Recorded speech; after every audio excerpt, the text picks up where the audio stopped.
अनिर्विण्णस्थविष्ठो भूः अनिर्विण्णस्थविष्टो भूः धर्मयूपो महामखः धर्मयूपो महामखः नक्षत्रनेमिर्नक्षत्री नक्षत्रनेमिर्नक्षत्री क्षमः क्षामः समीहनः क्षमः क्षामः समीहनः अनिर्विण्णः अनिर्विण्णः स्थविष्ठः स्थविष्टः भूः भूः धर्मयूपः धर्मयूपः महामखः महामखः नक्षत्रनेमिः नक्षत्रनेमिः नक्षत्री नक्षत्री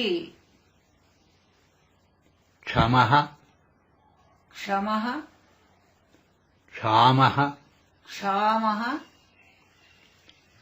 समीहनः समीहनः ॐ अनिर्विण्णाय नमः ॐ अनिर्विण्णाय नमः ॐ स्थविष्ठाय नमः ॐ स्थविष्ठाय नमः ॐ भुवे नमः ॐ भुवे नमः ॐ धर्मयूपाय नमः ॐ धर्मव्यूपाय नमः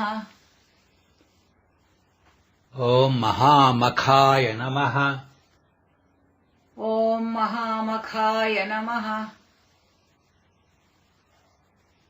ॐ नक्षत्रनेमिने नमः ॐ नक्षत्रनेमिने नमः ॐ नक्षत्रिणे नमः ॐ नक्षत्रिणे नमः ॐ क्षमाय नमः ॐ क्षमाय नमः ॐ क्षामाय नमः ॐ क्षामाय नमः ॐ समीहनाय नमः ॐ समीहनाय नमः He is Anirvinnah. He remains ever vigilant in his engagement with the world. Dharma stands as the head of his universal body. He remains steadier than the stars. He runs the zodiac and the stellar spheres. He supports the entire cosmic weight. At the time of dissolution, he gets dwindled in size, and only a few stellar bodies keep him company. When the process of creation starts, he entrusts everyone with duties and responsibilities. 47ನೇ ದಿನ.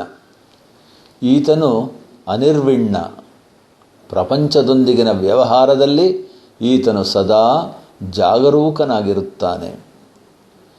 ಈತನ ವಿಶ್ವರೂಪದಲ್ಲಿ ಧರ್ಮವು ಈತನ ಶಿರೋಭಾಗದಂತಿರುತ್ತದೆ. ನಕ್ಷತ್ರಗಳಿಗಿಂತಲೂ ಸ್ಥಿರನಾಗಿರುತ್ತಾನೆ ಈತ. ರಾಶಿಮಂಡಲ ಮತ್ತು ನಕ್ಷತ್ರ ಗೋಳಗಳನ್ನು ಈತ ಮುನ್ನಡೆಸುತ್ತಾನೆ. ಇಡೀ ವಿಶ್ವದ ಭಾರವನ್ನು ಆಧರಿಸಿದ್ದಾನೆ ಈತ.